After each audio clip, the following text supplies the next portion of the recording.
कहते हैं झुकता है आसमान झुकाने वाला चाहिए। भारत ने आखिरकार WTO और UN दोनों को झुका दिया है, घुटनों पर ला दिया है और भारत के इस कदम से आधी दुनिया हैरान है। जानेंगे भारत ने ऐसा क्या किया है। तो वहीं दुनिया की राजनीति को पूरा उलट कर रख दिया है। पोप ने रूस के लिए कह दी है इतनी बड़ी बात जिसको सुनकर नाटो में हलचल मच गई है। जानेंगे क्या है मामला, दुनिया के इतने शक्तिशाली इंसान ने क्या कहा है रूस के बारे में, नाटो के बारे में और अभी जो चल रहा है रूस यूक्रेन की लड़ाई उसके बारे में। इसके अलावा बहुत हलचल मची है। इस वीडियो को अंत तक जरूर देखिए, जानेंगे इन खबरों को विस्तार से। सबसे पहले तो आप इनको जानिए, ये है पोप जो कैथोलिक धर्म के सबसे बड़े धर्मगुरु माने जाते हैं और इनकी बातें कैथोलिक समुदाय के क्रिश्चियन बहुत ध्यान से सुनते हैं, मानते हैं और ये जाने वाले हैं रूस। और रूस जाकर ये राष्ट्रपति पुतिन से मिलने वाले हैं, जिसके बाद ये आग्रह करेंगे कि अब बहुत बस हो गया, अब बस करो इसको, अब इस लड़ाई को बंद करो ताकि दुनिया में शांति आ सके। जो महंगाई फैल गई है और सारी चीजें फैल रही है वो खत्म हो सके। हालांकि पोप अभी पहुंचे नहीं है रूस, लेकिन उससे पहले उन्होंने जो बातें कही है वो बातें कहने की हिम्मत अब तक कोई नहीं कर पाया था, लेकिन इन्होंने बिल्कुल बेबाक तरीके से साफ साफ ये बातें रख दी है दुनिया के पटल पर। हम लोगों ने आपको शुरू से ये बात कही थी कि ये युद्ध करवाया जा रहा है, ये इसलिए करवाया जा रहा है ताकि हथियारों की सेल हो, बिक्री हो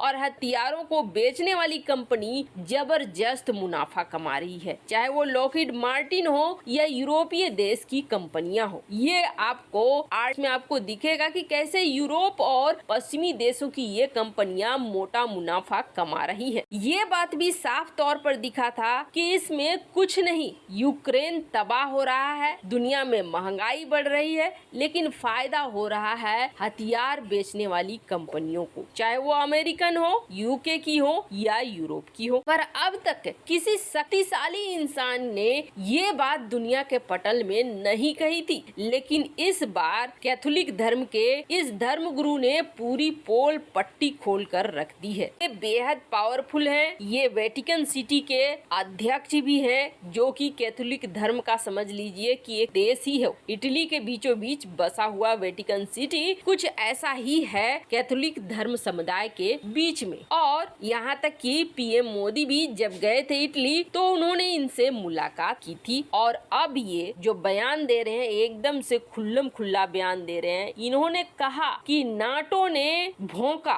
रूस के बॉर्डर पर, इसलिए रूस ने यूक्रेन का इन्वेजन किया। बिल्कुल यही शब्द इस्तेमाल किए हैं। हालांकि वेस्टर्न मीडिया धीरे धीरे ये बार्किंग वाले वर्ड को हटाकर कुछ और जोड़ रही है। उसके बाद इन्होंने ये भी कहा कि मैं ये नहीं कह सकता हूँ कि यूक्रेन को हथियार देना सही है या नहीं है, लेकिन अंतर्राष्ट्रीय राजनीति में बिना फायदे की कोई चीज नहीं होती है। दुनिया के हथियार बेचने वाली कंपनियां अपना अपना इंटरेस्ट देखती है। ये बात उन्होंने बिल्कुल साफ कर दी है। इन्होंने जो बातें कही है वो वेस्टर्न समुदाय में रहने वाले ईसाइयों को जहां प्रभावित करेगी, तो वहीं पुतिन के नजरिए को भी सही ठहरा रही है कि इन सब के पीछे नाटो है, नाटो की वजह से ये सब कुछ हुआ है। अब इसके बाद पोप पहुंचेंगे और पुतिन से मिलेंगे, पर देखना होगा कि क्या पुतिन अब इस युद्ध को रोकते हैं या फिर कहीं बात और आगे तो नहीं बढ़ती है। लेकिन पोप के इस बयान ने हंगामा जरूर मचा दिया है। वहीं दूसरी तरफ इस वक्त आधी दुनिया भारत के शरण में है और ये बात कोई बयानबाजी नहीं है, बिल्कुल ये सच्चाई है। जो लोग जियोपॉलिटिक्स को फॉलो करते हैं वो देख रहे होंगे कि कैसे दुनिया भर के नेता भारत में आ रहे हैं और भारत को अपने अपने पाले में खींचने की कोशिश कर रहे हैं। भारत गुटनिरपेक्ष है, फिर भी कोशिश लगातार हो रही है। और दूसरी चीज आप देखते होंगे कि भारत के ऊपर दबाव नहीं बना पा रहे हैं, उल्टा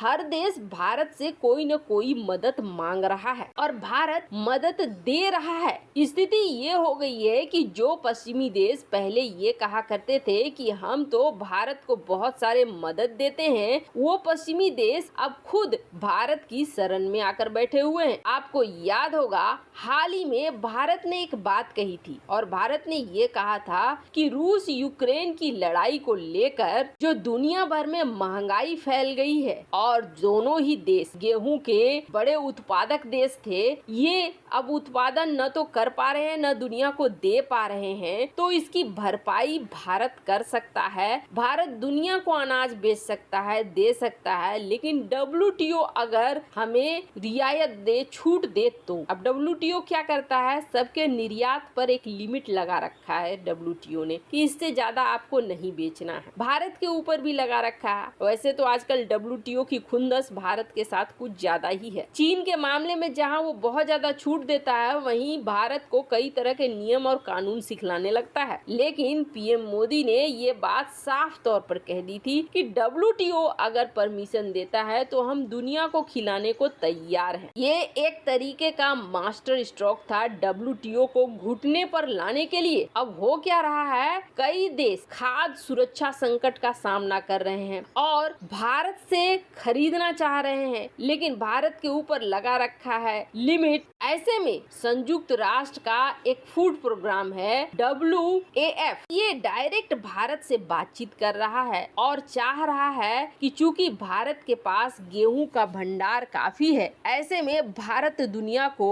निर्यात करे, लेकिन इस निर्यात में फिर से बाधा बन रहा है WTO। वैसे आपको बता दें, संयुक्त राष्ट्र संघ का जो ये विभाग है, इनको पहले भारत की बात पर यकीन नहीं हुआ। उन्होंने ये कह दिया कि हम जांच करना चाहते हैं, देखना चाहते हैं, जिसके बाद संयुक्त राष्ट्र की टीम को भारत ने आने दिया। पंजाब वो पहुंचे, वहां उन्होंने देखा कि भारत से अफगानिस्तान में जो गेहूं जा रही है वो कैसी है। इसके अलावे परीक्षण और पूरी परिवहन की प्रक्रिया समझा। अमृतसर का दौरा किया, उन्होंने देखा कि कैसे भारत अफगानिस्तान को गेहूं की खरीद करने के साथ साथ उसके परीक्षण परिवहन को अंजाम दे रहा है। को बता दें, भारत ने भूखमरी से जूझ रहे अफगानिस्तान में 10,000 मीट्रिक टन गेहूं पहुंचाया है और अगली खेप तैयार है। जहां एक तरफ भारत की तारीफ की और सारा कुछ देख लिया, तो वहीं अब यही संस्था WTO के ऊपर बना रही है दबाव कि आप भारत को छूट दो।